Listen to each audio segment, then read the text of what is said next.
une vraie amitié, c'est un peu comme, c'est pratiquement ta moitié. Il y a certaines ondes. C'est pourquoi je vais recevoir une vraie amie ici, quelqu'un avec qui je partage le plateau bientôt 7, 8 ans, 9 ans, 10 ans. Mais on n'a jamais eu de soucis parce qu'on se connaît. Nous sommes des amis, je parle de Vanessa.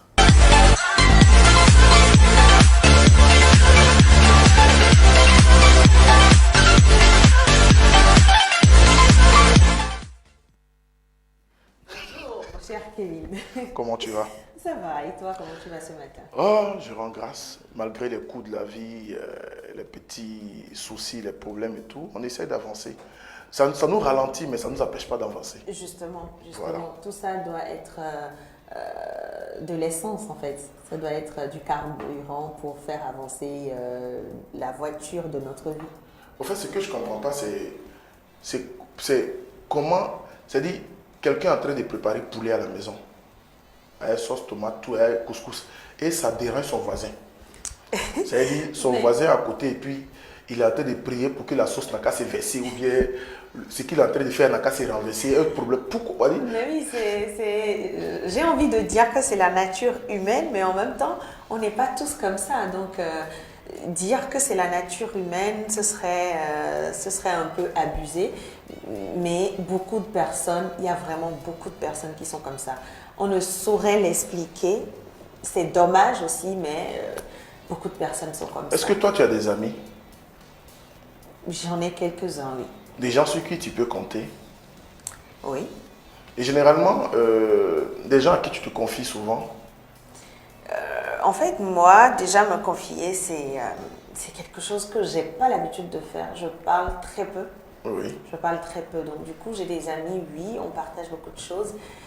Mais bon, après, aller jusqu'à se confier, c'est très rare aussi. C'est très rare aussi. Parce que ça, c'est un des vrais problèmes de la vie. Et surtout, ça, c'est l'erreur que beaucoup de nos sœurs commettent souvent.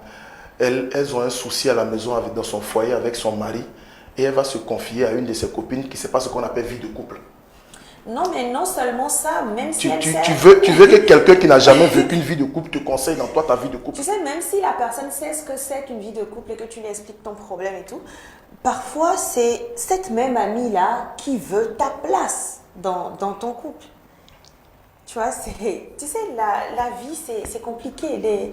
Les humains, franchement, on n'arrivera pas à cerner l'être humain. En tout cas, moi, je fais un effort pour cerner l'être humain et j'ai beaucoup appris au cours de ces nombreuses années.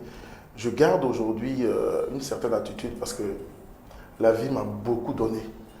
Et je sais mettre la différence entre un camarade, un ami, un collègue. Une connaissance. Une connaissance. Parce que c'est un peu comme quelqu'un te voit dans la rue et il te dit « Bonjour, comment tu vas ?» Il y a une différence entre dire bonjour, comment tu vas à quelqu'un. Il y a une différence entre dire à quelqu'un salut.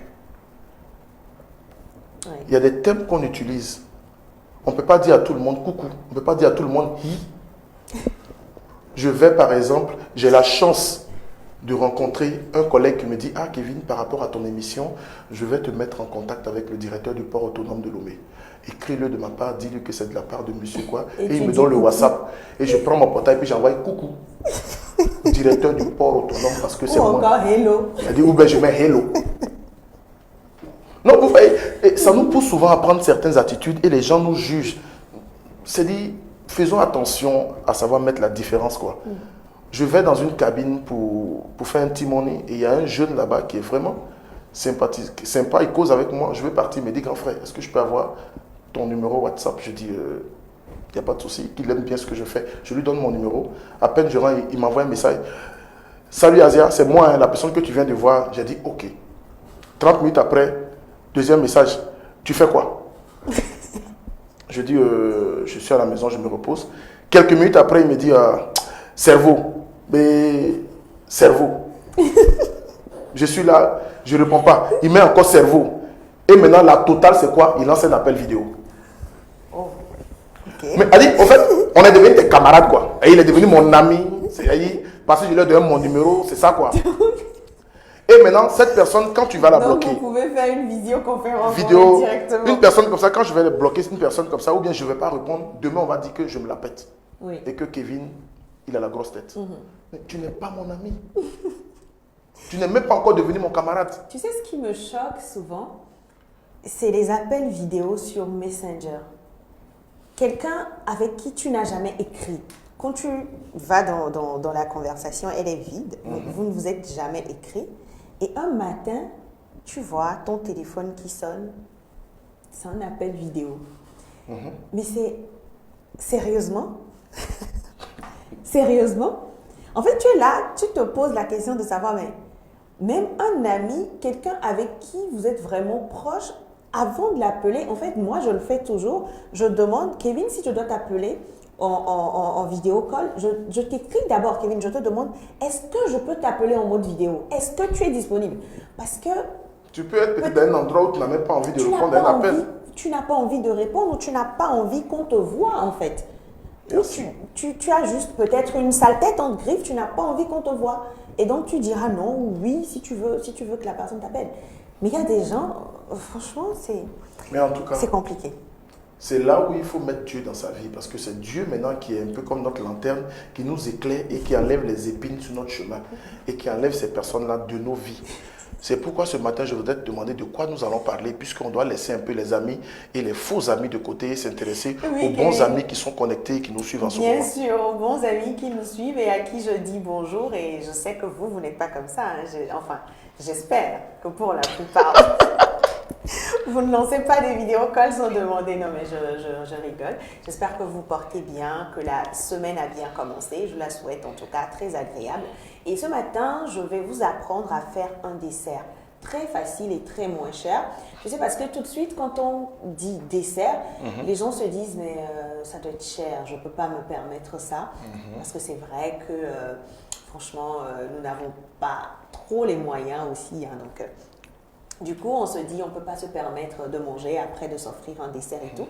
Mais il y a des recettes tellement faciles et tellement moins chères que vous pouvez réaliser facilement chez vous à la maison. Ce matin, je vais vous montrer un gâteau au chocolat et vous serez surpris de voir que vous n'avez besoin que de 3 ingrédients. Suivez d'abord l'élément et on revient.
va l'essayer.